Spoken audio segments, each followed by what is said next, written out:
reflections of people, okay? Yeah. I was listening this morning, and we know we only see reflections of ourselves when we see other people. It's always a reflection of ourselves. So when we want to be seen by other people don't see us because they're just getting the reflection of themselves. But when we do metta, that love that's inside of us, when we send that out, they pick that love back. Even though it may be something they're not aware of, something they've never experienced before.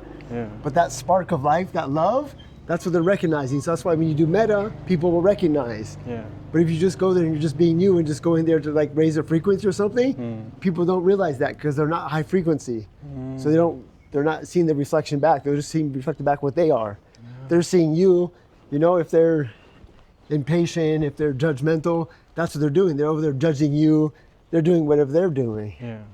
So that's why I believe this metta, when we go out, we can feel, and the people around us, they feel it because that is love. It's a deeper feeling that we don't have inside that we're longing for, but we have the substitutes for love. The quality time, the material things, the 7 love languages, the different types. Yeah. But when you give metta, it goes right to the heart of the soul, and that's what they're looking for. That's what they want. So they recognize that in you. Yeah. So in the cafe, on the airplane. But if you're just sitting there giving high vibration, people really don't. They don't pick up on it because they're not reflecting back the high frequency. They're not high frequency, so it can't reflect back.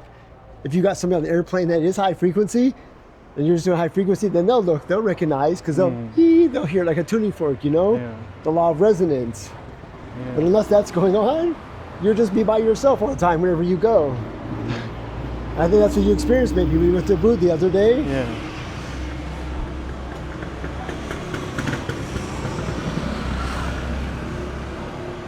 Yeah, there was a moment I was giving love and then suddenly I felt connected to everything. But before that, I was just being pulled back into the dead world. And it's the same thing with us. I realized the first time, it's always that first you see the reflection. First is always the reflection back when you see somebody else, If you go, hey, that person right there, that person is judgmental, that person's doing, but that's exactly what you're doing because you're seeing the reflection. But once you're aware, you look back, hang on, that's my reflection. And then you change that. And then when you see them the next time, you're no longer seeing your reflection anymore because you've changed that. You realize that's how you are. You've dealt with that issue. And now it's a level of awareness. And then that's when you can become the teacher.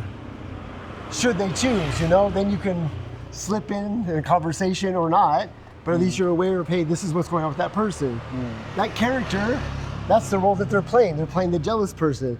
They're playing the envious person. They're playing what we'd say the narcissistic person, It does no good to say that's what they are, but if they come to you for help as a student, and they come to your class and they need they want help, hey, I want to develop myself, that level of awareness is how you become the teacher. Because now you're aware, you see, because of your own experience, and then you can direct them through. That's what I got this morning. Yeah.